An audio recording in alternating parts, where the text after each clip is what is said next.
Bonjour à toutes et à tous, merci d'être avec nous sur Fréquence Mistral. Il est 11 heures et c'est une émission spéciale qui s'apprête à se tenir. C'est le 4e numéro d'Entracte avec Marco Cacavo.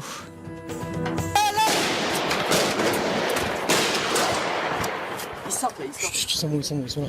Les deux.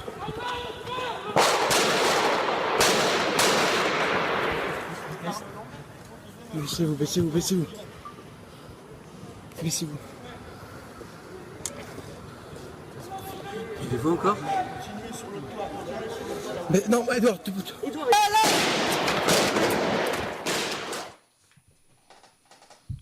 Les coups d'armes à feu que l'on vient d'écouter sont ceux tirés par les frères Kouachi, des terroristes qui se disaient appartenant à les milices de l'État islamique, État qui sème actuellement la terreur entre la Syrie et l'Irak. Et ces coups de feu et ces cris resteront à jamais dans la mémoire des Français. À ces coups et au visage du troisième terroriste, c'est-à-dire Amédi Koulibaly, on ira toujours associer 3 jours d'horreur qui ont laissé sur le bord 17 morts, 17 victimes de la folie humaine. Et 17 êtres humains qu'on peut imaginer peureux et impuissants, comme chaque Français qui s'est ainsi découvert être une cible facile, extrêmement facile du terrorisme, qui peut frapper désormais n'importe qui et n'importe où. Comme vous avez dû le comprendre, on parle des terribles événements survenus du 7 janvier 2015, c'est-à-dire la date du carnage à la rédaction du journal satirique Charlie Hebdo, au 9 janvier, jour de la double intervention gendarmerie-police, qui a mis fin à ces cauchemars qui a bouleversé nos esprits, dans les plus profonds, en faisant naître en nous la plus dangereuse des peurs, c'est-à-dire celle qui fait douter de l'autre et qui embranle ainsi les fondements de chaque État démocratique. Pendant ces 3 jours, la violence brute est venue frapper vigoureusement à notre porte. Elle est venue frapper à coups d'armes à feu. La bête du fanatisme a visé cette fois l'Europe, notre pays. Les pays où on croyait que, par rapport à d'autres pays, les choses n'allaient pas si mal que ça. Et au final, ça va, on est en France quand même. Comme si après la Révolution française, les 1848, les guerres mondiales et celle d'Algérie, on était à jamais à l'écart de toute violence. Jusqu'à la veille, le sang appartenait à notre passé, à notre mémoire. Notre présent était autre chose. Les massacres quotidiens en Afrique et au Moyen-Orient étaient loin. Parfois, on les pensait, buvant un verre au bar. Cette prise d'otage, c'est vrai, a tourné mal, mais bon, au moins ici, on est chez nous, on est en sûreté. Il n'y a rien qui puisse nous arriver. On en parlait encore un peu devant la télé et après, c'est bon, on éteint la télé. Une nouvelle journée de travail commence. Heureusement, on vit en Europe. Mais ce 7 janvier, tout a changé. Cela ne se passait plus à la télé. Cette fois, c'était du vrai. Le sang qui d'habitude coule loin de nous, coulait cette fois sur le sol français. Et ce sang pouvait être celui de n'importe quel Français, dans n'importe quelle ville. Ce sang pouvait être le mien aussi. La bête, la violence des frères Kouachi, s'est dirigée d'abord vers un journal satirique, fils, comme tous d'ailleurs, de la loi française sur la liberté de la presse et de la liberté d'expression, qui date du 29 juillet 1881. Cette loi inspirée par l'article 11 de la Déclaration des droits de l'homme et du citoyen du 1789. Et le 7 janvier, c'est la liberté de presse et d'expression a été frappée. Ce journal était coupable d'avoir publié et continué à publier des caricatures sur le prophète Mahomet. Et pour vengeance, il fallait le tuer. Le même jour, les mêmes terroristes assassinent 2 policiers, peureux et impuissants, comme les dramatiques images de celui qui implorait pitié l'ont montré. Et un autre pilier de la République, celui de l'État qui doit assurer par moyen de la force publique la sûreté du citoyen, était secoué. Puis, le lendemain, pendant que la France s'interrogeait et rentrait des premiers rassemblements spontanés, une autre policière est abattue par un 3e terroriste, Koulibaly, qui sera après le protagoniste de la sanglante prise d'otage, qui fera encore 4 victimes. Cette fois, c'est les Juifs, c'est les Français du culte juif, un des tant de cultes tolérés dans la France laïque, qui, en 1905, a prévu la séparation entre Église et État. Cette fois, c'était justement le principe de la tolérance et de l'intégration à être visé. Un énième pilier de la République avait été ébranlé. La France aussi s'est retrouvée blessée sur tous les fronts. Ces piliers désormais séculaires semblaient craquer, mais le peuple de France a réagi avec un sursaut d'orgueil républicain. Des millions de Français ont défilé sous un slogan qui rapidement a fait le tour du monde. Je suis Charlie. Et la France s'est rassemblée autour de ses symboles et de ses valeurs comme le drapeau, la tolérance, la laïcité, la Marseillaise. Voltaire, les chevaliers de la Barre, Dreyfus, Marat, les personnages qui ont fait la France d'aujourd'hui ont défilé à notre côté, contre le fanatisme, contre le passé, pour le monde de demain. Et comme face à toute tragédie de cette ampleur, les hommes se tiennent plus fort par la main. Ils crient encore plus fort leurs droits. Et l'histoire accélère sa marche vers le seul monde possible, celui où on est tous Charlie, musulmans, chrétiens, juifs, athées, noirs, gitans, arméniens. Parce que le meilleur gilet paraballe contre la haine et la folie est celui qui est l'épaisseur incassable du respect de l'autre. Bienvenue à cette émission spéciale d'Entracte et bienvenue de la part de Marco Cacavo.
Bonjour encore une fois à Entracte émission. Cette fois, comme vous avez dû comprendre pendant l'émission, l'introduction, on va parler des événements qui sont survenus le 7 janvier 2015.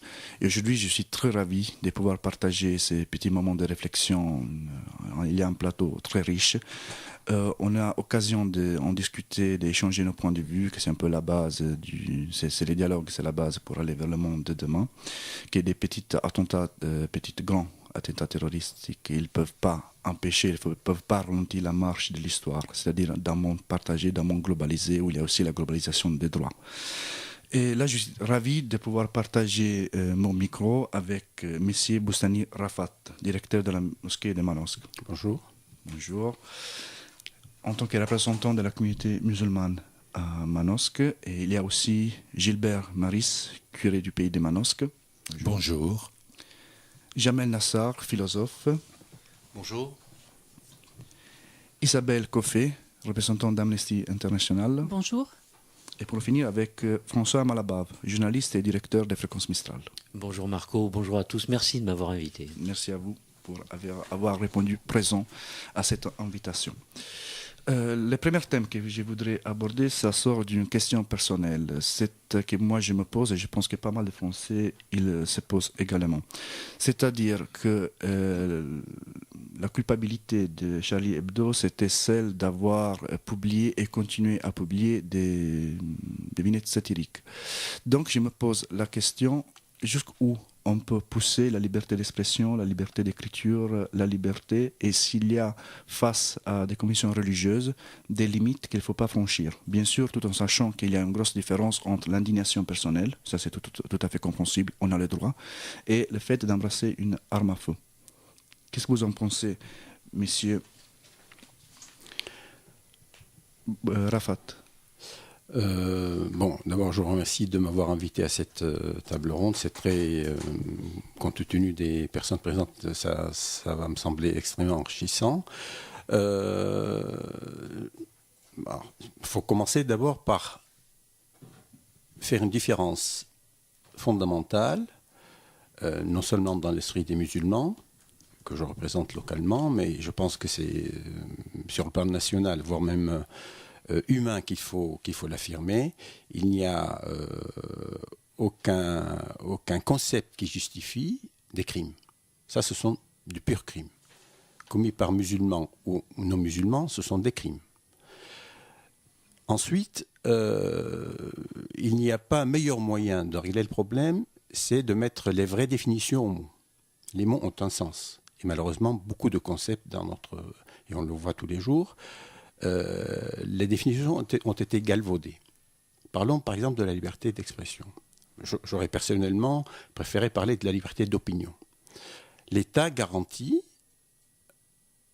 la liberté, l'égalité, bien entendu, la liberté dont la liberté d'opinion, et ensuite vous avez une limite très ténue. Vraiment, la nuance est très fine entre la liberté d'opinion et la liberté d'expression.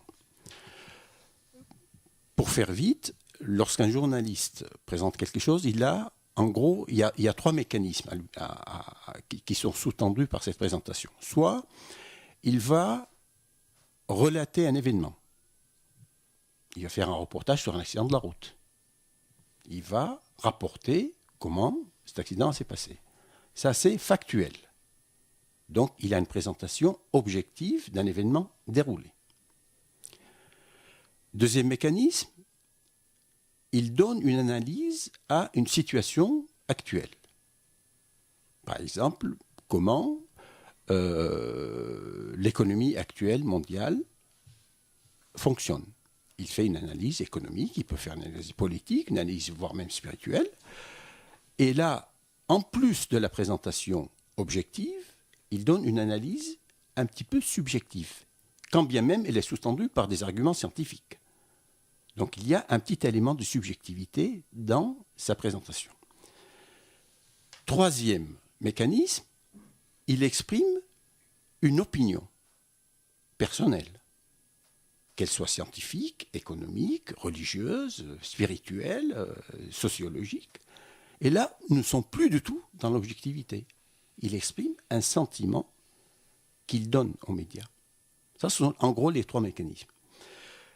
Lorsque, un exemple tout bête, lorsque mon voisin vient tous les jours me dire « Je n'aime pas vos enfants parce qu'ils sont mal polis », il a le droit de le penser. Il a le droit de me le dire à moi. Mais lorsqu'au bout de 15 jours, il vient sur mon portail et il affiche « Je n'aime pas les enfants qui habitent dans cette villa parce qu'ils sont impolis », c'est divulgué au public. Si je vous dis ça, c'est simplement pour qu'on puisse très bien percevoir la différence entre la liberté d'opinion, dont on a le droit d'avoir, qu'on a le droit de voir, et la liberté d'expression qui peut déranger quelqu'un d'autre. Si nous sommes si on veut vraiment régler le problème, on ne peut le faire que par la fraternité. Bien entendu, il y a des mécanismes d'enseignement que l'école doit avoir, mais l'État ne peut pas faire ça. L'État vous garantit la liberté et l'égalité, mais ce n'est pas c'est pas l'État qui vous donne la fraternité. La fraternité, c'est un sentiment personnel. Moi, j'ai tout à fait le droit de marcher dans la rue sans dire bonjour à personne. Mes voisins, je peux très bien les renier. Mais si je veux qu'on soit dans une société confraternelle, ce sont ces éléments-là qui sont importants. Alors évidemment, on a le droit de tout faire. Mais à ce moment-là, il ne faut pas s'étonner que notre société ne soit pas confraternelle. Or, la grande manifestation qui a eu lieu à Paris, partout en France, avec 4 millions de personnes, c'est un sentiment de fraternité qui a soutenu ça. Ce n'est pas l'État qui a obligé, c'est parce que les gens se sont sentis solidaires et fraternels avec les victimes. Mais ça, il faut le divulguer, il faut le dire, il faut que notre sentiment ne soit pas simplement un sentiment de liberté, mais un sentiment de fraternité vis-à-vis des autres. Et je ne suis pas du tout persuadé, bien que je sois absolument pour la liberté de la presse et de l'expression, mais je ne suis pas du tout sûr que cela ne donne pas du grain à moudre aux extrémistes. Il faut être très vigilant pour ça. Donc, qu'est-ce que vous en pensez des caricatures du prophète qui a apparu dans les journaux? Alors, les caricatures. Alors, vous avez des gens qui sont entre guillemets qui prétendent interpréter la religion, mais c'est une mauvaise interprétation. Ça n'a jamais été interdit. Il n'y a pas d'interdiction de l'imagerie en islam. Il n'y a pas d'interdiction, si vous voulez. Après, les caricatures, où se situe la caricature satirique acceptable et où est-ce qu'elle peut blesser les autres? Moi, là, on est entre nous autour d'une table en train de discuter, tout à fait. Mais il faut comprendre qu'il y a des gens que ça peut choquer. C'est tout simplement ça. Oui, mais le problème, c'est de voir exactement, de comprendre quelles sont les limites. On ne sait pas. Parce que chacun, ça peut être touché à sa façon. Moi, je mets au défi quiconque de montrer la limite de ça. Il n'y a pas de limite. Il n'y a pas de limite à fixer et il n'y a pas de limite à dépasser. On ne peut pas le savoir, ça. Chacun considère, pour lui, en son propre conscience, que la limite est atteinte ou pas atteinte. Mais ça ne justifie absolument pas ce qui s'est passé. Parce qu'en fait, après la publication du numéro du survivant de Charlie Hebdo, il y a eu pas mal de manifestations. Oui. Il y a eu au Pakistan, il y a en sûr. Afghanistan. Donc, qu'est-ce que vous en pensez des Moi, je pense que ça ne porte aucune atteinte au prophète. Aucune atteinte. Ça, c'est, après, nous sommes dans le sentimental. Ce sont des gens qui... d'ailleurs, on ne sait pas comment ils réfléchissent, quoi. Trouver... Moi, je l'ai regardé. Moi, je n'ai pas acheté Charlie Hebdo, mais j'ai regardé la caricature, je ne vois aucune offense. Et quand vous vous positionnez par rapport aux États, il y a des déclarations officielles d'États, par exemple, il y a l'Iran qui l'a condamné, cette caricature. Donc, qu'est-ce que vous en pensez de cette condamnation d'État? Parce que chacun il est libre de penser ce qu'il veut, bien sûr. Mais quand c'est l'État qui condamne des dessins, qu'est-ce que vous en pensez? Mais l'État est formé de personnes qui ont leurs convictions, il ne faut pas l'oublier. On aura peut-être l'occasion d'en reparler un peu plus tard lors de la table ronde. Il n'y a aucun État au monde qui puisse se prévaloir de concepts islamiques. Aucun. Il n'y a aucun État. Ceux qui disent ça, c'est entre guillemets de la poudre aux yeux pour leur population. C'est à consommation interne. Ok, merci beaucoup, M. Boustany. Là, je voudrais poser plus ou moins la même question à Père Margis. C'est-à-dire, parce que moi, j'ai lu dans les journaux que le pape, il avait dit que si on provoque, il faut s'attendre à une réaction. Il avait dit que si on parle mal de ma mère, c'est normal que je dois m'attendre à une réaction. Qu'est-ce que vous en pensez de cette déclaration du pape? Je trouve que c'est vraiment du bon sens.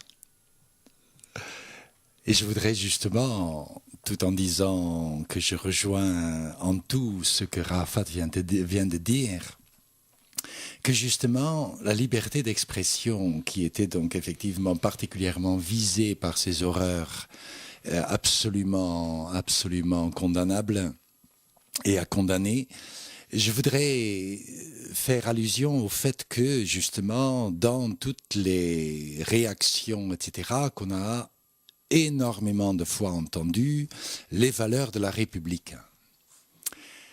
Dieu sait si je suis d'accord avec ces valeurs de la République. Et ils sont, je crois, résumés dans les 3 mots qui se trouvent sur les frontons de toutes les mairies.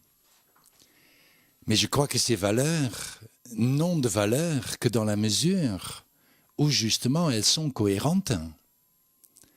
Liberté sans fraternité, pour moi, ce n'est plus une liberté. c'est un individualisme qui n'a plus grand-chose à voir avec ce qui est pour moi l'humanité qu'on cherche à construire. Liberté, égalité, il y a foultitude de lois en France pour non seulement les définir, les encadrer, sanctionner ce qui va à l'encontre, etc. Malheureusement aussi avec un tas de lois qui se contredisent, non seulement dans la forme, mais jusque dans le fond. Bref, ça c'est toute la complexité de la législation. À ma connaissance, il n'y a aucune loi qui ni définit, ni encadre, ni promeut la fraternité. Je le comprends parce qu'effectivement, je crois que Rafat a tout à fait raison, ça ne peut qu'être à partir de ce qui est le propre pour moi de l'humain et de la dignité humaine, c'est qu'on devienne toujours plus responsable.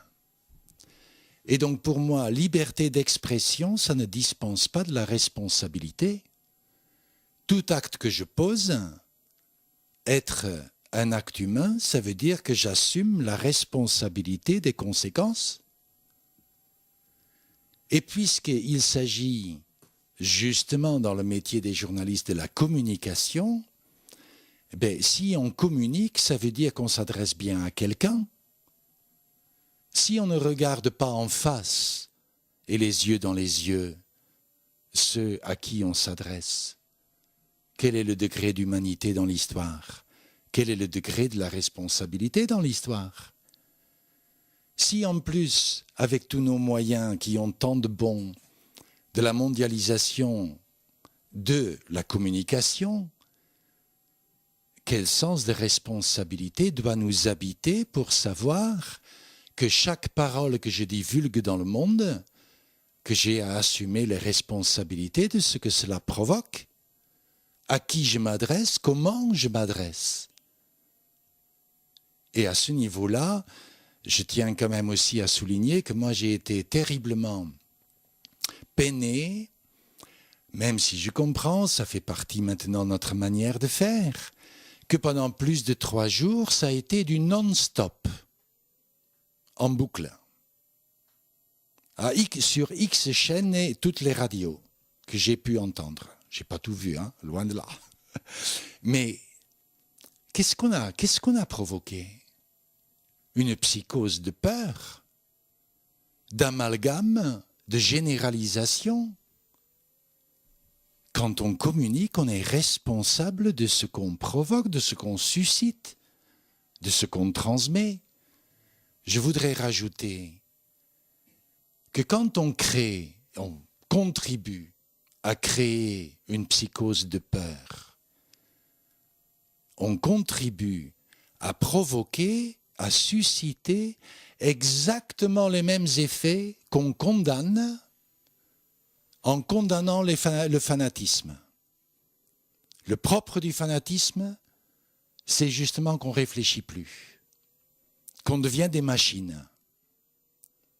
Mais la peur, elle a exactement le même fruit.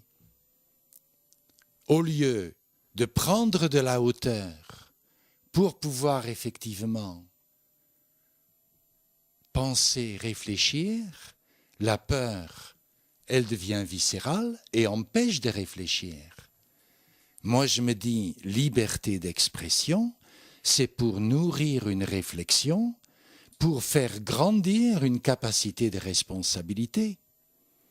Donc, à ce niveau-là, jusqu'où on peut aller? Je sais bien qu'on ne peut pas mettre ça dans les lois, mais ça ne peut être que le fruit d'un sens de l'humain, d'un sens de relation et d'un sens de responsabilité. Et donc à ce niveau-là, j'ai effectivement très regretté que justement le nouveau numéro de Charlie Hebdo, au lieu justement de tenir compte de ses conséquences, ça ne veut pas dire qu'on n'est plus libre de s'exprimer, mais je deviens libre dans la mesure où je tiens compte de l'autre. Tout à l'heure, Rafat faisait des allusions à ses voisins. Dans un couple, le propre justement d'un respect de l'autre, d'une tolérance de l'autre, d'un amour de l'autre, que je tienne compte de ce qui pour l'autre aide à réfléchir au bon niveau, même si ça peut à certains moments passer par de la provocation. Notre pape y provoque aussi. Mais je pense d'une manière qui suscite des réactions, mais qui est fait à partir de, il veut effectivement, si je peux faire allusion à ce qui est, puisque nous sommes des représentants, entre guillemets, de la foi de différentes religions, Jésus n'a pas arrêté de provoquer. Qu'est-ce qu'il l'a payé? Je suis bien d'accord. Mais pour ce qu'on en sait, sa manière de provoquer, c'était effectivement de pointer là où l'humanité était en rade, où l'humanité n'était pas respectée, où des idées, où des formes, des structures, des lois devenaient des carcans et devenaient de la tyrannie sans ouverture et sans espace pour réfléchir. Voilà, peut-être que j'ai déjà dépassé le temps. Non, je me posais une question par rapport à ce que vous y disiez tout à l'heure. Vous, les deux représentants du monde religieux, on peut dire, ils citent les conséquences qu'un acte il peut avoir. Mais moi, je pense que là, on parle d'un journal satirique. Et le but, c'est exactement celui de provoquer. Donc, qu'est-ce qu'il devrait faire? On devrait faire. On devrait interdire des journaux provocateurs. Et d'après vous, parce qu'on peut avoir peur interdire, ça serait certainement pas la bonne méthode, mais inviter à plus de responsabilité, ça oui. Et ça, c'est à toute la presse, dans la mesure justement où c'est quelque chose qu'on met sur la place publique, on fait partie des gens, effectivement, qu'on considère comme des citoyens responsables. Inviter à plus de responsabilité, à plus de tolérance, à plus de respect, ça, on n'arrête pas de le faire. Pourquoi pas aussi dans ce cas-là? Après, effectivement, où s'arrête l'humour et ça devient satirique, ça, c'est sûr que ça passera toujours par blanc-noir, ça n'existe pas. Donc, et que ça se discute, mais qu'on reconnaisse au moins qu'on peut comprendre que ça a quelque chose qui a fait du mal. Quand Macron provoque, il va s'excuser. Je trouve que c'est un acte très humain, très responsable. Est-ce que vous pensez que charger les journalistes d'un acte de responsabilité face aux religions, ça peut être aussi aller contre les principes de laïcité qu'il y a en France? Contre? Si charger, je disais, les journalistes d'une responsabilité face aux religions, c'est-à-dire charger les journalistes des conséquences qu'un article, un dessin ou quelque chose peut faire chez les croyants. Est-ce que ça, d'après vous, ça va un peu contre la laïcité, l'État laïque? À mon sens, non. Dans la mesure où le propre de la laïcité, c'est justement de permettre le vivre ensemble, sans que l'un ou l'autre s'impose à l'autre. Donc la vraie laïcité pour moi est justement l'espace de cette fraternité, l'espace de la tolérance, l'espace de chacun, mais dans une dynamique du vivre ensemble.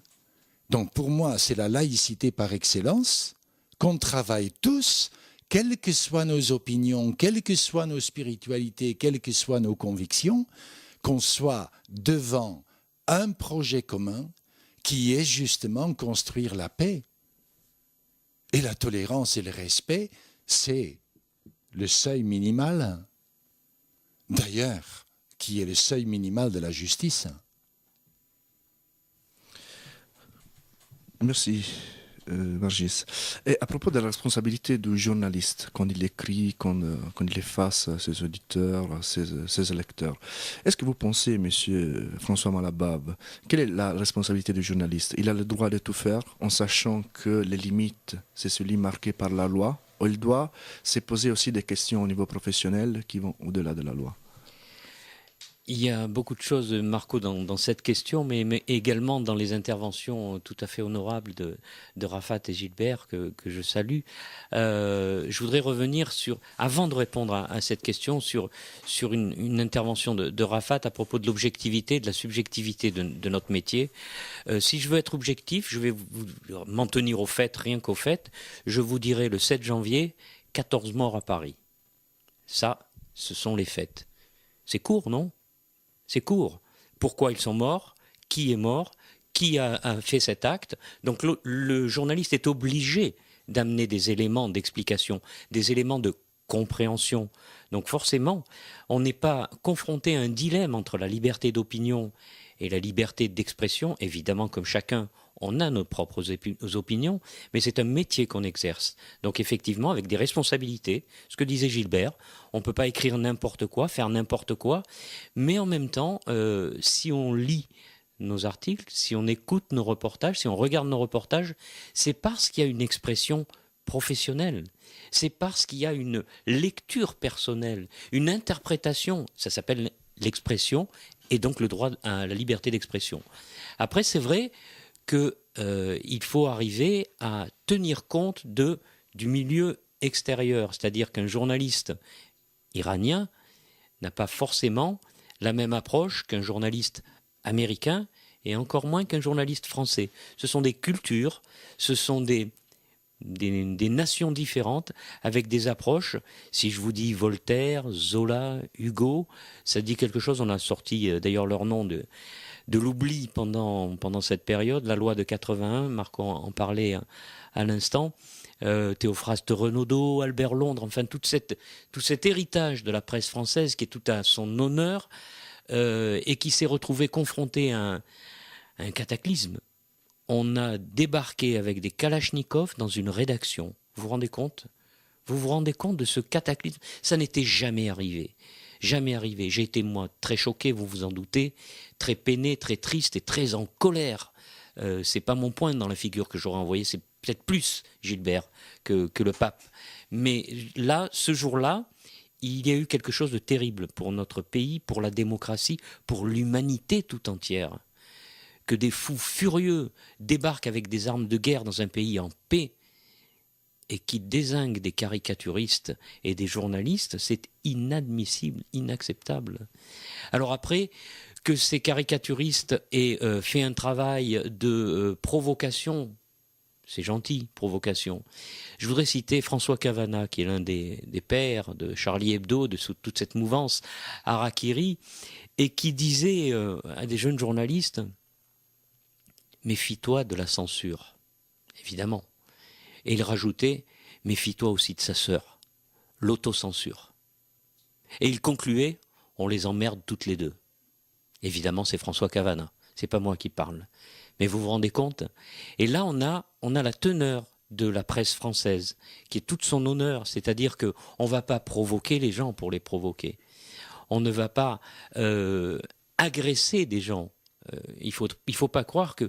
C'est vrai que les personnes qui ont incendié des lieux de culte chrétiens dans les pays musulmans n'ont rien compris, ni à la religion, ni à l'information. Il ferait mieux, peut-être, de s'occuper des exactions qui se passent via Boko Haram, via l'État islamiste, que de s'occuper des caricatures de Mahomet, de Charlie Hebdo, qu'ils n'ont jamais lues. Vous vous rendez compte ? Enfin, on est dans une situation géopolitique qui est inédite. Inédite. On se bat et on torture, on tue, voire à propos de choses qu'on n'a même pas ni vérifiées, ni connues, ni appréhendées. Enfin, c'est quelque chose de dramatique. Alors, pour revenir au métier de journaliste lui-même, évidemment, on est avant tout des êtres humains. Évidemment, un journaliste français est élevé au biberon des 3 valeurs, liberté, égalité, fraternité. Ça n'est pas le cas de tous les journalistes qui s'expriment. Et heureusement qu'il y a cette diversité. Il y a des journalistes de droite, des journalistes de gauche, des journalistes anarchistes, façon Cavana, progressistes, ou qui envoient un petit peu le bazooka pacifique, et qui ne tue pas celui-là, vers l'intégrisme, vers l'intransigeance. Mais on est confronté, c'est vrai, un critère marchand, ce qui explique, Gilbert, que vous avez vu à la télé en boucle, l'attentat en temps réel quasiment juste après, puis la traque des frères Kouachi, puis l'attaque à la porte de Vincennes avec ces images incroyables, la manifestation qui a suivi le 11 janvier, etc., etc. Les médias ont utilisé forcément, mais est-ce qu'on peut leur reprocher ça ? Est-ce qu'on peut leur reprocher de faire leur travail d'information ? Et en même temps, c'est vrai qu'il ne fallait pas être à la traîne. Alors je ne cautionne pas ce qu'a fait BFM TV, par exemple, qui a risqué de mettre en danger la vie des otages à la porte de Vincennes, en divulguant des informations. Donc il faut faire très attention et on marche sur des œufs lorsqu'on fait ce métier. On sait aussi qu'un mot peut être mal interprété, qu'une phrase doit être claire. Et en même temps, on doit s'exprimer, on doit faire preuve de subjectivité. Mais cette subjectivité, elle doit être équilibrée, elle doit être réfléchie, surtout pas passionnée, et surtout se méfier de ce terme, la passion, quoi. De faire attention au lyrisme aussi, parce que des gens ne sont pas assez armés pour comprendre le lyrisme, et puis faire attention aux expressions qu'on utilise. Vous savez, quand sur les médias, depuis 20 ans, on entend...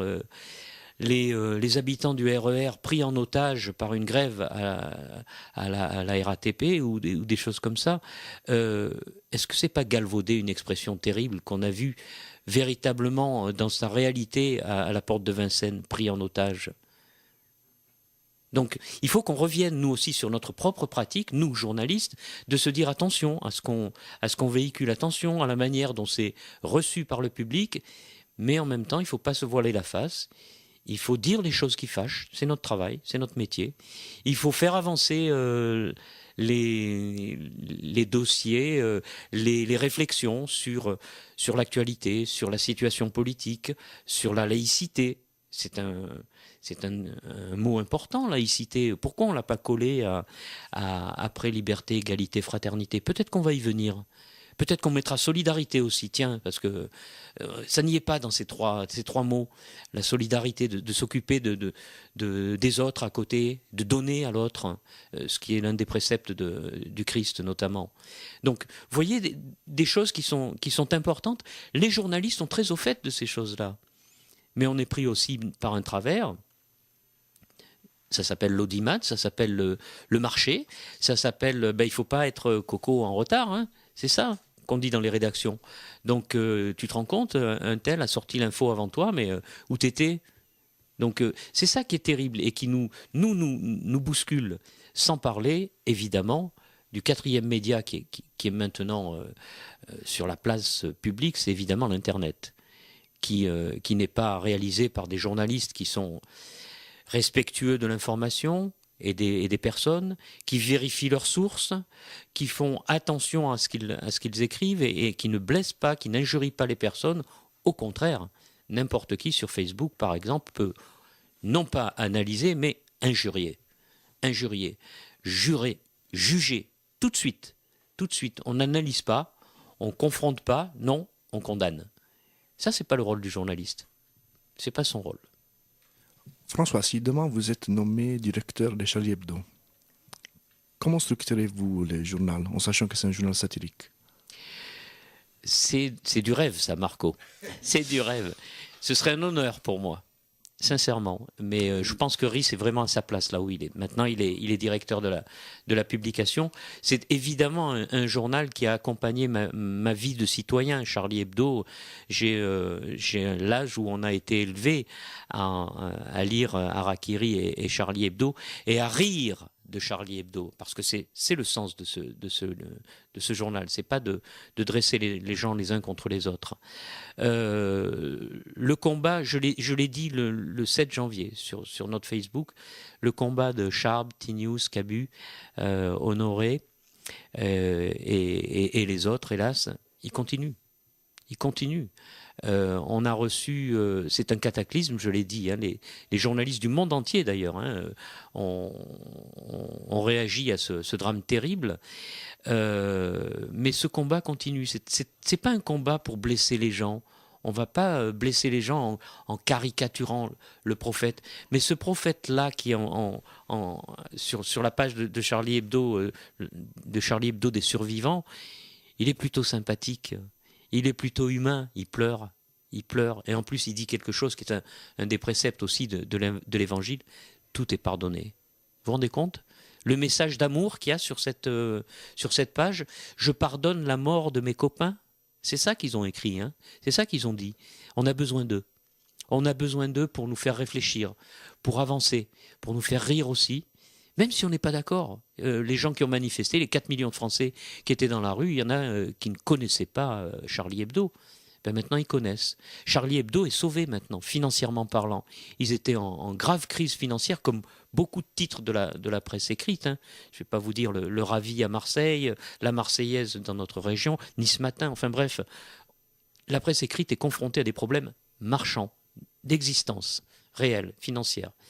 Et là, on a un journal qui est sauvé. À quel prix ? Sa rédaction a été décapitée.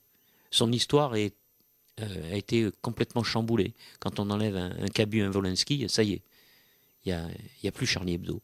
C'est autre chose qui arrive. Le Charlie des survivants. Est-ce que vous pensez que Charlie Hebdo, dans sa première page, il devrait quand même continuer à garder journal irresponsable ?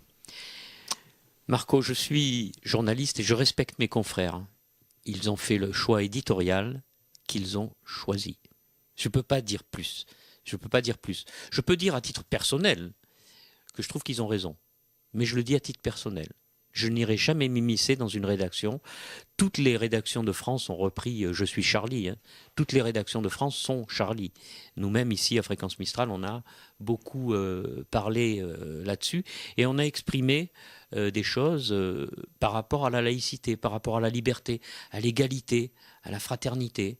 On a vu des gens dans la rue qui étaient très différents, très très différents, et qui avaient des choses à faire passer. La presse satirique, la presse irrévérencieuse, on en a besoin en France. On a besoin de cette presse, ne serait-ce que pour nous bousculer, nous, journalistes, dans notre quotidien. Et puis après, je pense qu'ils ont pris leurs responsabilités. Je respecte leur indépendance et leur choix. Je me suis abonné à Charlie Hebdo. Voilà. Comme beaucoup d'autres en France. Je me suis abonné aussi au Ravi depuis un certain temps. Mais on a besoin de cette presse satirique, cette presse pas pareille, comme l'on dit. Merci François. Là, on prend une petite pause en musique. Merci Camille. Oui, un titre très à propos. Je vous demande de prêter attention aux paroles. Esquelina qui nous chante Désordre.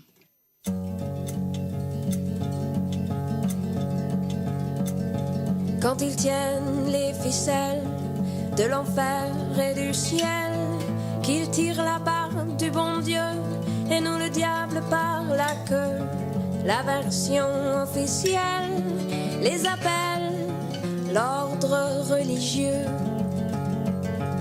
Et pourtant, bien souvent, leurs désirs sont des désordres. Et pourtant, bien souvent, leurs désirs sont des désordres. Quand ils imposent leur foi, quand ils imposent leur loi, qu'ils déclarent des guerres et inventent des frontières, la version officielle les appelle l'ordre militaire. Et pourtant, bien souvent, leurs désirs sont des désordres. Et pourtant, bien souvent, leurs désirs sont des désordres.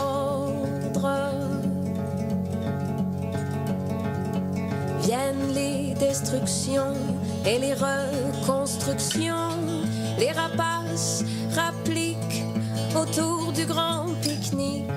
La version officielle les appelle l'ordre économique. Et pourtant, bien souvent, leurs désirs sont des désordres. Et pourtant, bien souvent, leurs désirs sont des désordres.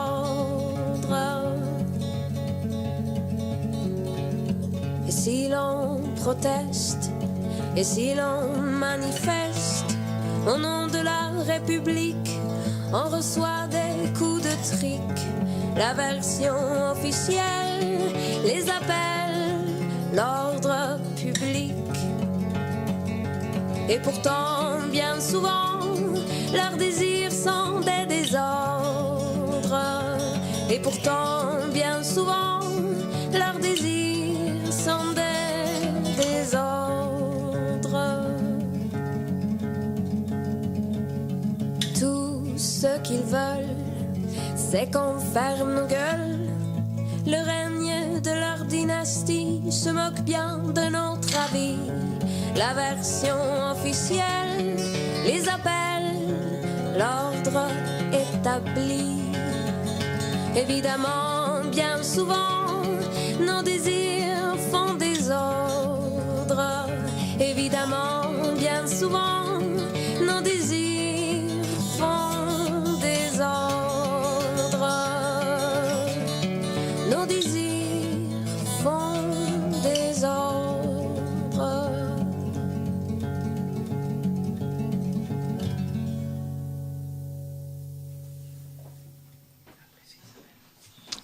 Bienvenue à Entracte. Je donne la parole à Madame Coffey, représentante de Amnesty International, et notamment sur la question droits de l'homme et monde musulman, parce que c'est... Je préfère la formulation effectivement à la première formulation où vous parliez des droits de l'homme et du monde arabe, parce qu'il faut bien faire attention, arabe et musulman ne sont pas des termes qui se superposent, pas du tout. On peut être arabe, musulman et algérien, oui. On peut être arabe, juif et palestinien, ou tout aussi bien arabe, juif et israélien. On peut être arabe, musulman et français, on peut être arabe, juif et français, on peut être chrétien également, on peut être également, comme on dit, outre-Atlantique, caucasien, c'est-à-dire de type européen, français et musulman. Toutes ces possibilités existent. Et puis on peut aussi, parce que la liberté, c'est être au plus proche de sa vérité intérieure, être de tradition chrétienne et ne pas être croyant, être de tradition musulmane et ne pas avoir la religion musulmane. Et on peut aussi, et là on touche de près les droits de l'homme, parce que c'est beaucoup plus difficile, être yéménite, saoudien, être de tradition musulmane, et être en son fort intérieur un libre penseur. Et cela, c'est beaucoup plus difficile pour faire respecter ces droits. Alors, pour parler donc des droits humains et du monde de l'islam, il faut commencer avec la création de l'ONU. Lorsque, à la fin de la Seconde Guerre mondiale, à la fin de ces horreurs qui ont occupé le monde pendant des années, les États se sont réunis pour mettre en place l'ONU. Et ils ont immédiatement adossé à l'ONU une sorte de colonne vertébrale morale qui était la Déclaration universelle des droits humains. C'était en 1948. Les nations se sont élevées pour déclarer ensemble que les hommes sont libres et égaux en droit, et elles ont ajouté libres quel que soit leur sexe, leur religion, leur origine, c'est-à-dire qu'il y avait une volonté très marquée d'universalité des droits humains. Ça, c'était en 1948, c'était une déclaration. Et puis, la diplomatie a fait son travail dans les années qui ont suivi, c'est-à-dire qu'elles ont approfondi cette déclaration pour mettre en place des pactes internationaux, des traités qui ont force de loi et qui obligeaient les nations dans leurs relations diplomatiques. Et puis en 1994, au Caire, il y a eu une déclaration qui s'appelle la déclaration du Caire des droits exactement la déclaration du Caire sur les droits de l'homme en islam, et qui, une nouvelle fois, des pays de l'islam s'est levé pour dire les hommes sont libres et la liberté des hommes a quelque chose à voir avec la paix. Mais cette fois-ci, ils ont dit tous les droits et libertés énoncés dans la présente déclaration sont soumis à la charia islamique. C'est la grande différence entre la Déclaration universelle des droits de l'homme et la Déclaration du Caire. Cette Déclaration du Caire, c'est une déclaration, ce n'est pas un traité. 57 nations ont signé la Déclaration du Caire.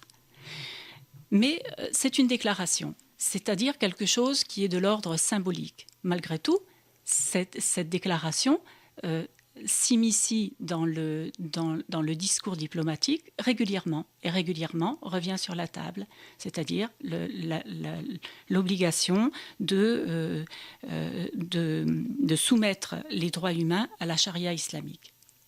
Et puis, comme quand on a des différences dans le monde, mieux vaut jeter des ponts sur ces différences, eh bien, pendant à peu près une quinzaine d'années, il y a des pays islamiques qui ont travaillé à mettre en place quelque chose qui soit en accord avec les droits internationaux, avec les traités internationaux.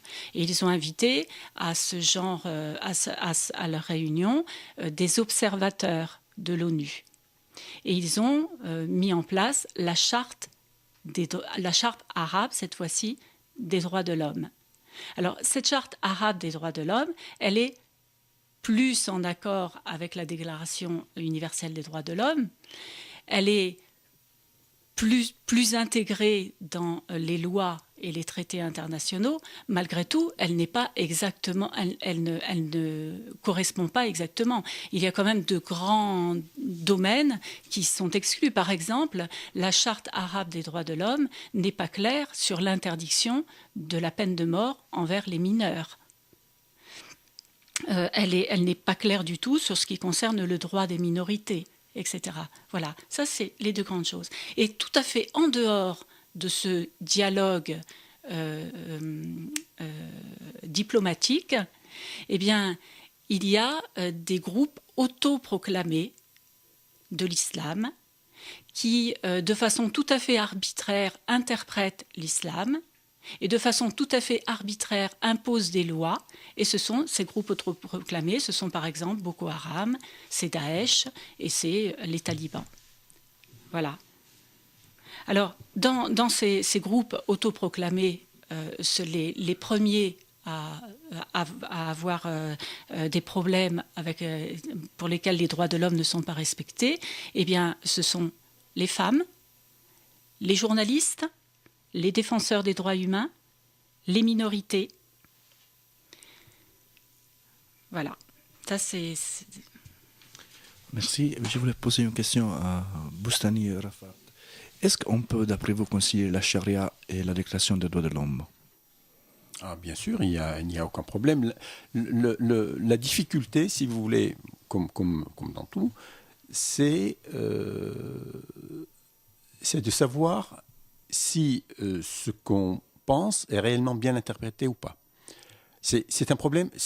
Nous avons un problème d'interprétation. Je parle en tant que musulman. Les États et même les groupes, comme vous dites, ils veulent se prévaloir de l'islam alors que ça n'a rien à voir. Leur application de l'islam est strictement contraire à ce que veut l'islam. C'est un problème d'interprétation. Lorsqu'on reprend les textes, même coraniques, pas seulement de la sunna, c'est-à-dire la vie du prophète, les gens qui veulent se prévaloir de l'islam en prennent une interprétation au premier degré et ils en font ce qui s'est passé, par exemple, le 7 janvier. C'est ça la difficulté. Et malheureusement, il y a un travail de fond pour lequel nous sommes responsables, mais on ne peut pas être responsable de tout. C'est-à-dire qu'il faut, dès l'enfance, commencer à apprendre à ses enfants quels sont les vrais préceptes, comment on interprète les choses. Il ne s'agit pas de cliquer sur Internet et de voir un avis d'un fou furieux en islam et appliquer ça. Tout le problème est là. Mais l'application de la charia est tout à fait compatible avec une démocratie, même occidentale. D'accord. Donc, l'application stricte d'une fausse charia, à ce point-là. C'est On peut une dire mauvaise ça. interprétation. Une de mauvaise, la charia. une mauvaise interprétation. Donc, ça justifie aussi des actes qui sont contraires à la création de l'homme. Parce que vous, Madame Isabelle, vous pouvez citer des cas où, dans des pays arabes actuellement, il y a des journalistes qui sont emprisonnés ou sont condamnés pour... Absolument, régulièrement des journalistes ou des personnes qui font usage de leur liberté d'opinion et d'expression. Parce que dans la Déclaration universelle des droits de l'homme, il est dit non seulement qu'on a le droit d'être libre de penser ce que l'on veut, mais également qu'on a le droit de rechercher et de faire connaître par tous les moyens son opinion à l'extérieur. Ça, c'est véritablement la Déclaration universelle des droits de l'homme et qui est corroborée par un certain nombre de pactes et de lois internationales. Alors, par exemple, en ce moment, il y a un cas qui est très douloureux. Véritablement, au lendemain de ce qui s'est passé en France, eh bien, il y a un jeune qui a été en Arabie Saoudite, qui s'appelle Raif Badawi, qui était un blogueur. Il a fait un blog « Libérons les libéraux ». Et il a été condamné à recevoir 1000 coups de fouet à raison de 50 hebdomadaires. Il a reçu les 50 premiers coups de fouet. Cette semaine, il ne le recevra pas parce qu'il est hospitalisé. Et il a fort à parier qu'avant d'avoir reçu ces 1000 coups de fouet, il sera mort.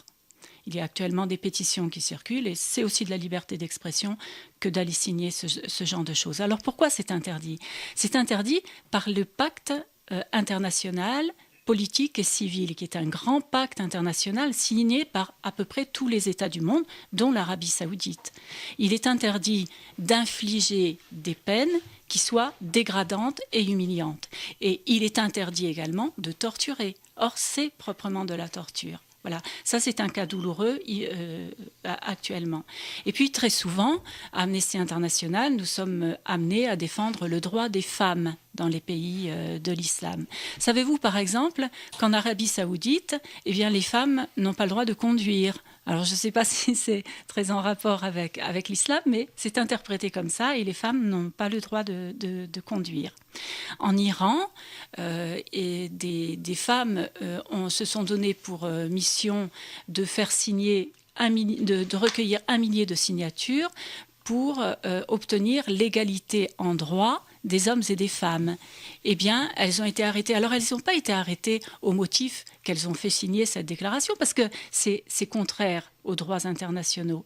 Mais on les a convaincues d'avoir été violentes et d'avoir vouloir attenter à la sécurité de l'État, par exemple. Elles ont été emprisonnées. Et puis, par exemple, à Manos, que nous avons adopté dans notre groupe, un jeune homme qui, à l'âge de 7 ans, a été condamné à mort au Nigeria pour avoir volé des vidéos. Alors déjà une fois, nous sommes plusieurs associations à nous battre pour ce jeune homme. Déjà une fois, il a été la peine de mort a été remise, mais il la risque encore en permanence. C'est Moses Akatouba. Et donc à Manos qu'on se bat particulièrement pour lui. Ça, c'est au Nigeria. Et puis en Mauritanie, il y a des personnes qui sont actuellement emprisonnées pour avoir défendu, attention, pour avoir défendu l'interdiction de l'esclave, pour avoir défendu les esclaves. C'est-à-dire qu'il y a des esclaves dans ces pays et que les défenseurs des droits humains qui défendent ces esclaves sont emprisonnés. Voilà, c'est ce genre de choses que l'on défend. Ok, merci. Rafat, pourquoi, d'après toi, il y a une mauvaise interprétation du Coran ? Quels sont les enjeux qui se cachent derrière une interprétation mauvaise ? Évidemment, pour être, entre guillemets, sympathique avec les gens qui pratiquent la mauvaise interprétation, on peut dire, tout d'abord, c'est parce qu'ils ne savent pas. Et ensuite, pour aller dans votre sens en disant qu'est-ce qui se cache, il se pourrait très bien qu'ils savent très bien, mais qu'ils prennent d'autres sentiers pour être un petit peu terre à terre, et en fonction de leur intérêt politique, le faire. Il y a deux vraiment situations. Nous, là je parle au point de vue local, voire même dans les pays occidentaux, ce que nous cherchons à faire, c'est d'éveiller les consciences des gens à bien chercher là où il faut. Quand vous voulez vraiment chercher quelque chose, vous le cherchez là où il faut. Il ne faut pas le chercher ailleurs. L'islam a des lois. Il a la première loi, c'est le Coran. La deuxième, c'est la Sunna, c'est la vie du prophète. C'est là où il faut le faire. Mais il faut le faire en bonne conscience, pas au sens premier. Les gens qui ont lu Charlie Hebdo, ils l'ont interprété au sens premier. Et c'est ça qui est difficile à faire. Parce qu'il y a toujours une part, je reviens à ce que tu disais, une part de subjectivité qu'on ne peut pas occulter. C'est ça la difficulté de la chose. D'après vous, on ne peut pas parler de choc de civilisation. Ça, c'est un slogan que les médias nous répètent parfois. Absolument. Absolument. Et sur ça, exactement sur le choc de civilisation, je voudrais avoir l'avis de Jamel Nassar, philosophe. Est-ce qu'on peut parler de choc de civilisation, ou sinon, quels sont les enjeux qui se cachent derrière cette formule? Oui, Marco, si tu permets, je voudrais commencer mon discours par cette citation de Beaumarchais, hein, « Sans la liberté de blâmer, il n'est point d'éloge flatteur ». Donc je crois que cette citation est toujours actuelle. Et pour venir, avant de partir sur vraiment le noyau de la discussion sur le choc des religions, je voudrais simplement revenir par rapport à ce qui a été dit. Je crois que les journalistes de Charlie Hebdo sont responsables. Et je crois qu'on n'a pas besoin de le démontrer. D'autre part, il y a effectivement... Vous parliez tout à l'heure, M. Rafat, je crois, à un moment donné, il faut poser les limites de l'insulte, etc. Mais je crois que par rapport à si vous permettez, par rapport à votre voisin, vous avez effectivement exploité cet exemple. Eh bien, il y a un moment donné, effectivement, la liberté d'expression, elle est encadrée par la loi. Elle est encadrée par le législateur. Vous avez des limites. Les limites, quelles sont-elles? Eh bien, c'est la diffamation, c'est l'insulte, c'est l'appel à la haine, à l'antisémitisme, etc. Donc, il y a une liberté d'expression qui est valable à tout à chacun. Mais à partir du moment où les limites sont dépassées, eh bien, vous avez une condamnation. Dans le cas de Charlie Hebdo, effectivement, une partie de la communauté musulmane de France a intenté un procès à Charlie Hebdo, hein, dans les années 2005 ou 2006. Le juge, donc il y a eu effectivement un jugement au niveau du tribunal, et le juge a statué effectivement que Charlie Hebdo n'a pas effectivement à être tenu responsable, au sens où ce qu'il fait, c'est-à-dire le dessin de la caricature, qui est une véritable tradition française, s'inscrit dans l'intérêt du débat général de la démocratie. Donc voilà, donc je crois qu'on n'a pas besoin à se poser la question, est-ce que ce journal satirique a lieu d'être, ou doit-il être interdit? Je reviens simplement, avant de repartir sur autre chose, sur justement le principe de la laïcité. C'est un principe fondateur de l'État républicain. Et je crois qu'on n'a pas assez, vous en avez parlé tout à l'heure, Monsieur Bellaval, je crois, pardonnez-moi si j'écorche votre nom, hein, je suis nouveau ici. Je crois que le concept de laïcité est un concept fondateur. C'est le ciment du modèle républicain. Alors bien sûr, on peut avoir peut-être le sentiment de ne pas être assez solidaire, pas assez responsable. Je crois que le concept de laïcité nous permet de vivre ensemble, au-delà de nos différences, au-delà de nos appartenances religieuses, politiques, etc. Autrement dit, le législateur, dans la période de 1905, a séparé le politique du religieux. Ça n'a pas été facile, hein, il y a eu de nombreux débats, assez houleux, etc. Mais cette distance du religieux permet justement le vivre ensemble, dans un espace public. Et c'est-à-dire que l'expression religieuse, eh bien, elle est autorisée, elle est même garantie par l'État. L'État assure l'expression religieuse de n'importe quel culte en France, mais en même temps, il y a une certaine neutralité, une certaine distance, un certain équilibre. Il n'y a pas de préférence à l'égard d'un culte au profit d'un autre. Donc ce qui permet à l'État de symboliser, parce que l'État c'est aussi des symboles, ce qui permet à l'État français, à l'État républicain de symboliser et d'être aussi une sorte de modèle de rencontre de tous les citoyens. C'est-à-dire sur l'espace privé et l'espace public. Donc l'espace privé, je peux effectivement exprimer une appartenance religieuse ou idéologique. Mais à partir du moment où je sors de cet espace, j'entre dans l'espace public qui, par définition, appartient à tout le monde et à personne. Donc ce ce principe de laïcité, c'est un principe unificateur. Il faut vraiment le défendre, il faut le rappeler. Bien, si vous permettez maintenant, je vais effectivement plus précisément traiter de la question que vous m'avez posée, Marco. Hein.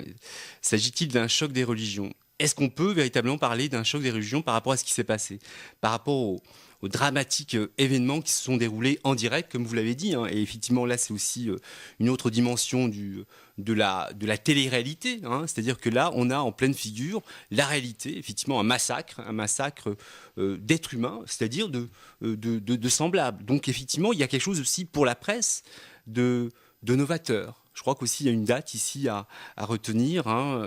Là, il y a une sorte de voyeurisme et on est sidéré par rapport à ce qui s'est passé.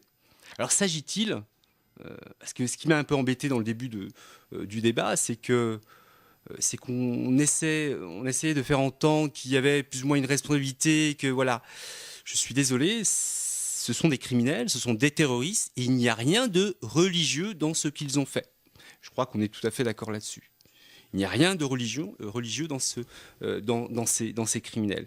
Mais simplement, et c'est l'un des problèmes aujourd'hui hein, qu'on rencontre avec notamment l'islam, mais auparavant ce fut d'autres religions, le problème c'est qu'on va utiliser, exploiter, instrumentaliser la religion à des fins politiques ou idéologiques. Et je crois que le véritable problème, il est là. Ce n'est pas une expression religieuse. La grande majorité de la communauté musulmane est pacifique. Elle ne demande qu'à vivre en paix avec ses voisins et vivre sa foi. Je crois que vous serez tout à fait d'accord avec moi. Mais malheureusement, ce qui se passe au Moyen-Orient, parce qu'il faut revenir aussi au Moyen-Orient, c'est-à-dire qu'il faut avoir une distance un peu, une sorte de perspective historique, et voir que ce qui se passe au Moyen-Orient a des échos, ou du moins des conséquences directes dans notre territoire, dans ces territoires perdus de la République. C'est-à-dire que ces jeunes de banlieue, hein, ces jeunes qui ont été certes scolarisés, eh bien à un moment donné sortent du système scolaire, sont dans la rue, sont récupérés par le grand banditisme, font des passages en prison où, paradoxalement, dans ces lieux de non-droit et d'idéologie, ils sont carrément endoctrinés, c'est-à-dire qu'on refait leur logiciel. Et c'est là qu'on va justement exploiter ces individus, ces enfants de la République. C'est le problème aussi. C'est aussi un drame aussi des valeurs républicaines. Ce sont des Français qui ont fait ce crime abominable. Et c'est ce qui nous, entre guillemets, nous chagrine. Hein. Ce ne sont pas des personnes de l'extérieur. Ce sont des Français qui ont fait ce crime abominable à côté de nous, etc. Mais justement, ce qui se passe au Moyen-Orient va plus ou moins aller chercher une sorte de caisse de résonance dans ces territoires perdus de la République. Et je crois, pour revenir à votre travail, à votre comment dirais-je, sacerdoce, il faut aussi que les représentants religieux, et notamment de la communauté musulmane, doivent être très vigilants pour justement éviter qu'une propagation d'une idéologie qui se drape de la religion puisse endoctriner des jeunes qui sont à la dérive. Et ça, c'est vraiment les enjeux aujourd'hui de cette communauté. Hein. À un moment donné, il faut qu'elle fasse son travail critique et autocritique. C'est-à-dire qu'il ne suffit pas d'accepter le jeune parce qu'il vient à la mosquée ou qu'il vient à l'église, mais ici, il faut aussi également vérifier, ou du moins veiller à ce qu'il ne tombe pas dans une idéologie mortifère. Je crois que vous serez d'accord avec moi. Et il y a en ce moment au Moyen-Orient, non pas un conflit religieux, mais un conflit de leadership entre deux sphères religieuses, à l'intérieur du monde musulman. C'est-à-dire que le monde musulman, à plus de 90%, il est sunnite. Une partie, environ 10%, est chiite. Et aujourd'hui, ce qui se passe, mais il faudrait revenir dans les années 1900, peut-être même avant, à partir de la chute effectivement de l'Empire ottoman, vous avez effectivement une expression religieuse qui va se libérer. La tutelle ottomane s'éteint et là, effectivement, les nationalismes se réveillent, les communautés religieuses demandent à s'exprimer parce qu'il y a le modèle occidental qui est là et on veut effectivement retrouver un peu plus de puissance et de, comment dirais-je, de symboles très forts. Et ce qui se passe actuellement, vous avez non pas un choc des religions, mais un choc politique, idéologique entre le monde des pays du Golfe et effectivement le monde persan, le monde iranien, pour savoir qui aura le leadership dans cette région. Et Daesh, effectivement, est une sorte de pion qui bouge entre l'Iran d'un côté avec le problème syrien et effectivement le problème saoudien qui essaie de récupérer ce leadership des gardiens comment dirais-je des gardiens des lieux saints de l'islam. Donc la question elle est là, c'est-à-dire comment je vais pouvoir assurer ce privilège de symboles, de forces théologiques.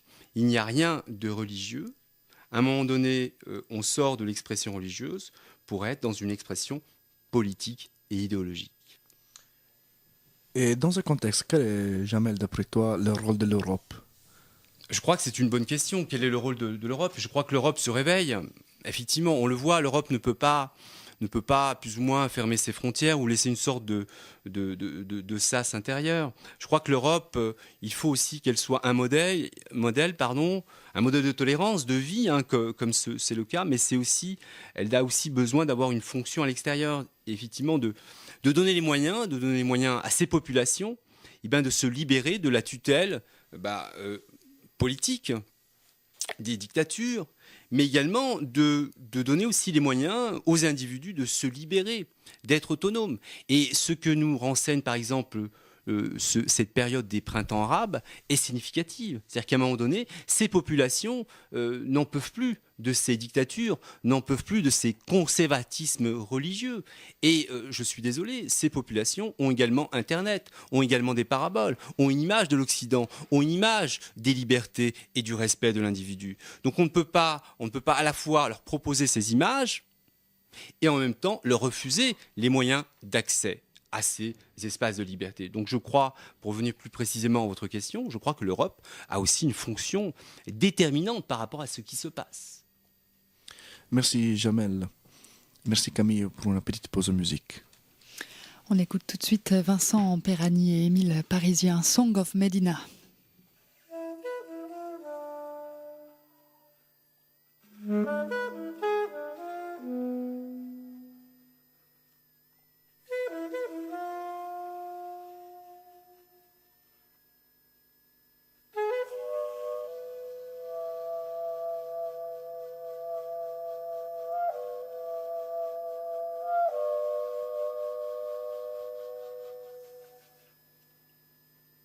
Thank you.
On va vers la partie finale de ces débats et je voulais terminer avec une question ouverte, c'est-à-dire une question que je vais poser à tout le monde, à tous nos invités.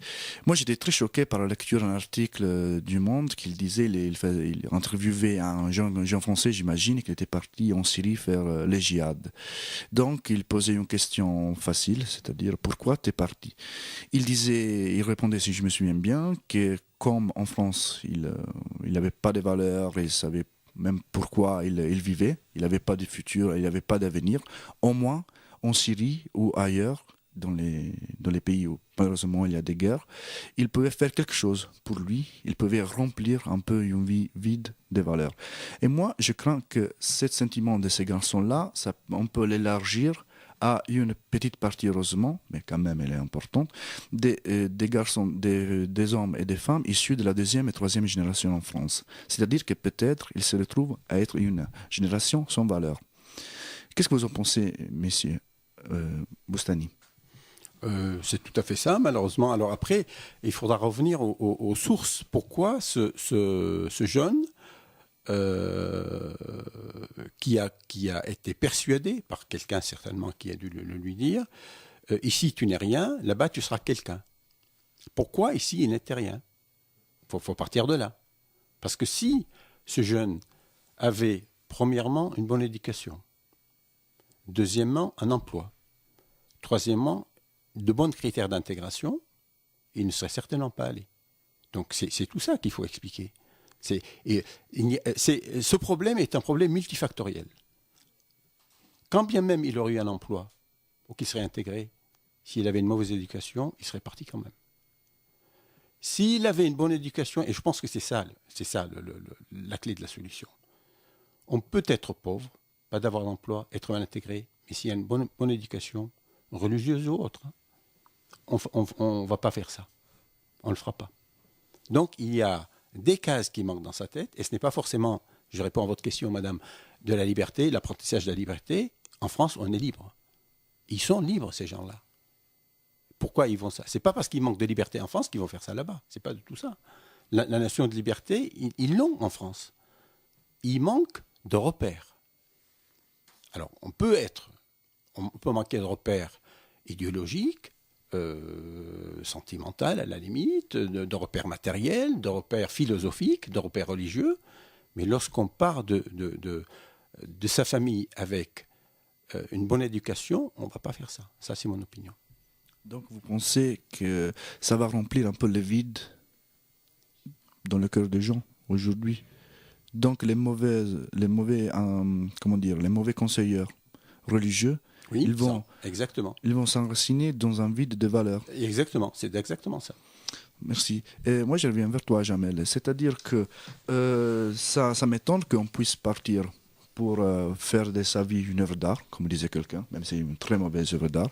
Mais la chose étonnante, c'est qu'on part au nom de Dieu, c'est-à-dire au nom d'une religion. Ça fait nous revenir en arrière de 1000 ans, quand même. Comment on peut expliquer à nos jours?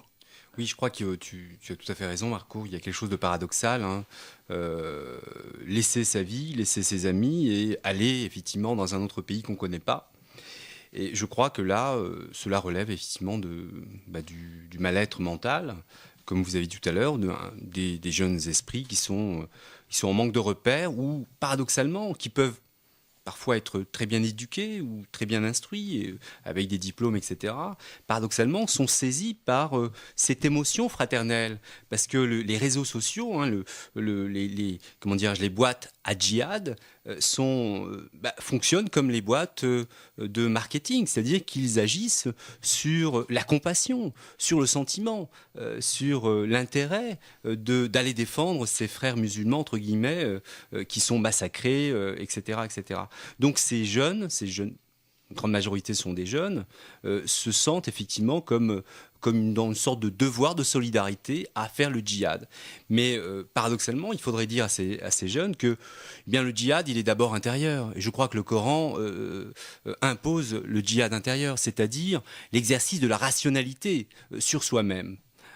Avant effectivement de partir dans un djihad qui est totalement, à mon avis, je le répète, je suis désolé, il n'y a rien de religieux. Derrière, ce sont des ambitions politiques territoriales. Voilà, il n'y a rien d'autre. Alors, ceci étant dit, je crois que nous avons une responsabilité en tant que pédagogue, en tant qu'adulte, en tant que parent, de décrypter ou de montrer à ces jeunes, de leur dire qu'effectivement, attention, on peut effectivement agir pour changer les choses, mais d'une autre manière, sans pour autant prendre les armes. Et l'État républicain vous permet démocratiquement de faire que le monde soit meilleur. Merci Jamel. Monsieur Malabab, on a vu que la djihad, pour recruter des gens, c'est-à-dire utilise pas mal les réseaux sociaux. Twitter, Facebook, les moyens de communication. Il y a aussi une sorte de série télévisée avec les journalistes qui étaient emprisonnés, qui apparemment maintenant il dit que tout va bien à Mossoul, tout va bien dans l'État islamique. D'après vous, quel est le rôle des médias dans cette djihad 2.0, je dirais, une djihad qui se passe essentiellement sur Internet? Quel est le rôle des médias? Le rôle des médias, il est compliqué parce que c'est sur une autre planète. On est sur la planète Internet. Donc ça dépasse largement le travail des médias. Quand un jeune de banlieue en France s'informe sur Internet, il est persuadé d'avoir la vérité, ce qui est faux. Un journaliste vérifie son information, il la commente, il l'analyse, certes, il va donner un brin de subjectivité à son information, mais elle est correcte, son information. Je voudrais dire, moi, Jamel parlait tout à l'heure des gens, ou c'est Rafat Boustani qui le disait, des gens qui peuvent être utiles. On peut être utile dans notre société avec autre chose qu'une Kalachnikov. En France, on peut aller au Resto du Cœur et donner de son temps pour la population, pour les amis qui souffrent, par exemple. On n'a pas besoin d'aller en Syrie crier Allahu Akbar en tirant des pruneaux sur quelqu'un. Enfin, et la même personne d'ailleurs qui répond la même chose avec les mêmes pruneaux. Hein. Donc on met tout le monde au même point d'égalité.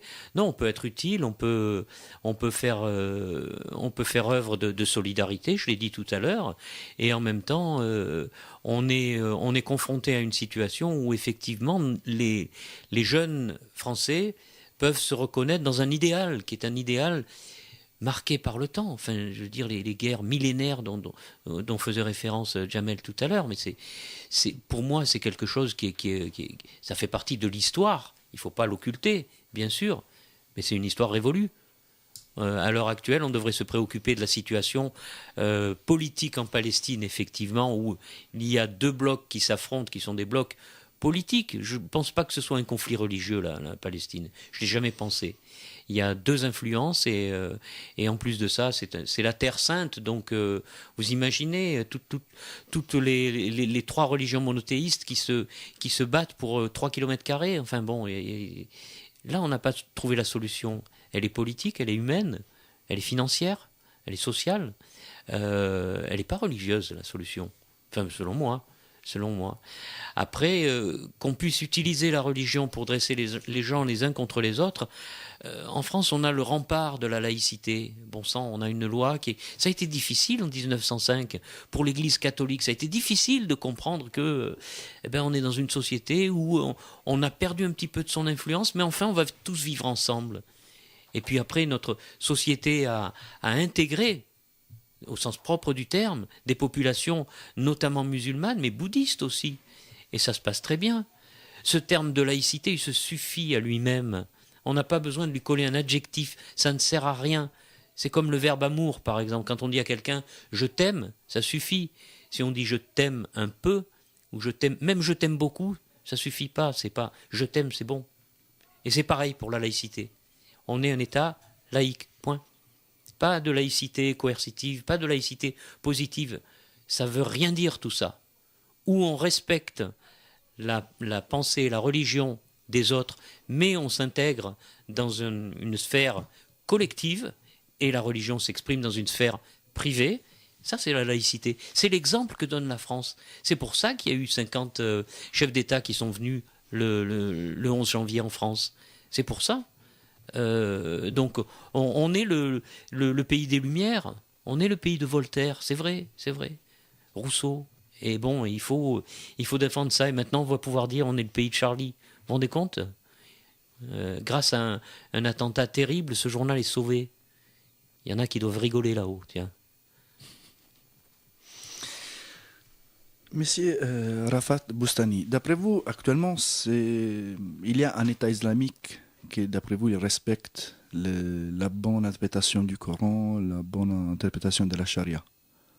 Vous me posez la question s'il y a un État islamique qui le respecte. C'est d'après vous. Non. Il n'y en a pas. Parce que l'islam, c'est, bon, comme toutes les religions, il faut le prendre en globalité.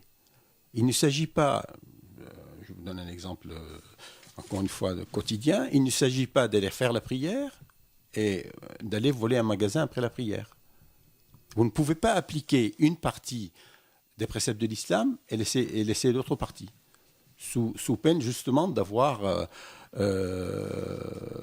une application incomplète de votre islam. La même chose, c'est exactement la même chose qui se passe au niveau politique. Lorsque vous avez un État qui dit « moi, je suis un État islamique, j'applique le Coran », on ne peut pas ne pas appliquer les droits de l'homme en fonction, puisque en plus, le Coran est basé sur les droits de l'homme. Les religions, par essence, sont des préceptes d'amélioration de la condition humaine. C'est par essence, ça. C'est l'esprit des religions. Donc, si vous appliquez une religion juste parce que vous voulez faire des mouvements de prière ou faire le jeûne de Ramadan, et par ailleurs vous appliquez mal les droits de l'homme, ce n'est pas de la vraie religion. Donc, il n'y a pas d'État actuel qui applique la religion islamique. Il n'y en a pas. Ok, merci. Est-ce que, je me pose une question, est-ce que la religion, ça peut être représenté par un État à ce point-là ? Justement pas. Non. Non. La religion, c'est avant tout un concept personnel. Oui. Qu'on applique des lois, justement, c'est là où l'intérêt de la séparation entre l'Église et la religion en France, et je vous remercie pour votre intervention, mais rassurez-vous, j'étais au courant déjà de la loi de la laïcité. Il n'y a pas du tout d'application étatique dans un concept de religion. La religion, ça reste personnel, on le vit comme on veut, en groupe peut-être, mais on n'a pas besoin qu'un État l'applique.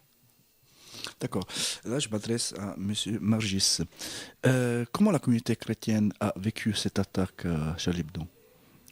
Ils sont sont tellement, comment dire, éduqués dans le sens, ils voient ça au premier degré. C'est-à-dire il y a quelqu'un qui essaie de nous faire du mal. En tout cas, je crois que la grande majorité des chrétiens, en tout cas de ceux que moi je connais, n'ont certainement pas fait l'amalgame comme quoi ces horribles événements ont quelque chose à voir avec la religion au sens propre du terme. Par contre, effectivement, voilà, comment réfléchir, prendre de la hauteur et, puisque tu as évoqué, Marco, tout à l'heure, voilà, comment on peut faire ça au nom de Dieu. Là, j'aurais envie de rajouter 2 choses. La première, c'est, voilà, ça veut dire quoi au nom de Dieu? Parce que tout est toujours dans l'interprétation. Alors pour moi, il y a une interprétation de base, c'est que le mot Dieu dans toutes les langues, ça veut dire tout simplement plus grand que moi. Il y a 2 choses qui sont absolument universelles dans l'histoire de l'humanité, c'est que l'être humain veut être heureux et il constate très très vite qu'il ne maîtrise pas grand-chose. Donc puisqu'il ne maîtrise pas grand-chose, ben, il doit y avoir plus grand que moi. Et c'est ce qui s'appelle, au fond, basiquement Dieu. Alors du coup, effectivement, quand c'est meurtrier, on dit au nom de Dieu, ben, c'est bien parce que quelque part, on veut s'arroger d'une certaine manière un pouvoir plus grand que soi. Pour la jeunesse hitlérienne, leur Dieu c'était Hitler et sa théorie. Donc, effectivement, tout est dans l'interprétation. La question est, s'il y a un Dieu, qui est-il et qui est-il pour moi? Merci. Je pense que Jamel Nassar voudrait intervenir là-dessus. Oui, je vais rebondir par rapport à ce qui vient d'être dit. Bien sûr qu'on peut comprendre la légitimité des individus, des citoyens français, à aussi se questionner sur le sens de la vie sur Terre, l'existence, pourquoi je suis ici, qu'est-ce qui va m'arriver après ma mort, etc. Ce sont des questions tout à fait légitimes et métaphysiques. Effectivement, la religion propose des réponses. Mais on peut paradoxalement ne pas avoir besoin de ces réponses ou trouver d'autres réponses. C'est-à-dire que ma pensée est la suivante.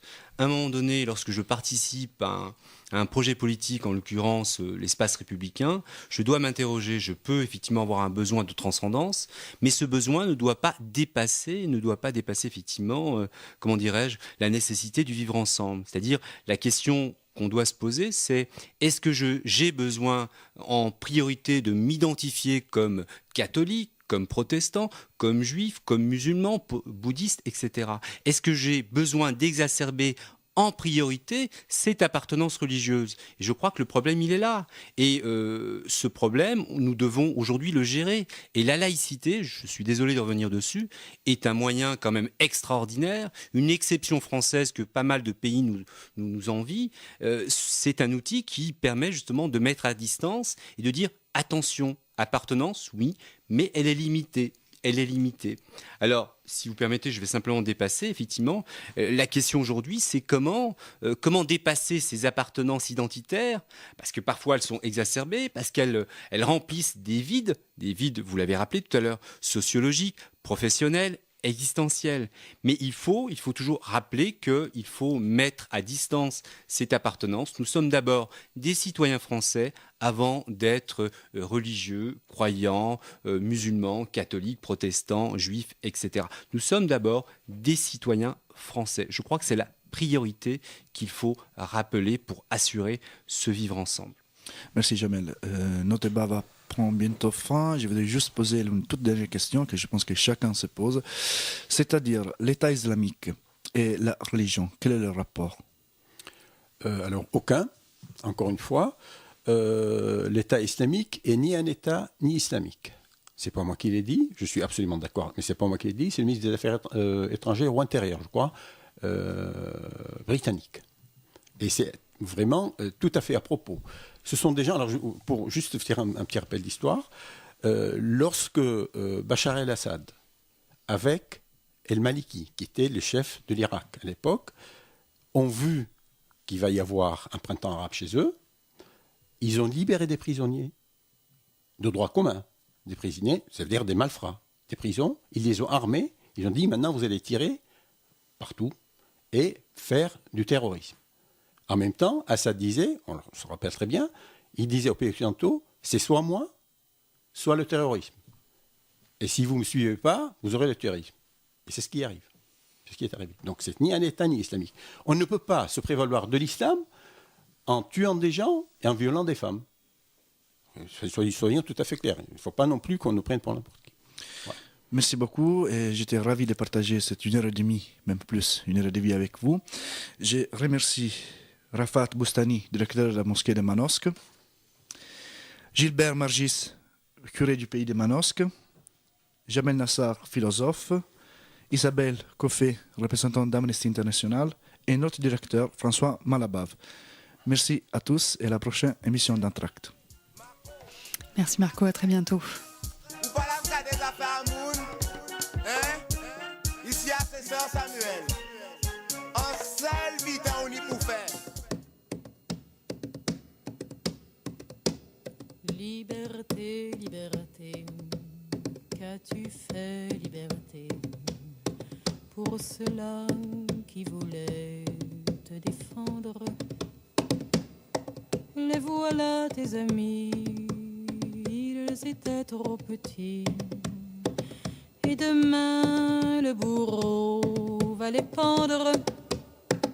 Ils aimaient bien leurs enfants, ils aimaient bien leurs parents, et pas qu'un peu le vin rouge et l'amour, mais quelque chose manquait qu'ils ne pouvaient expliquer.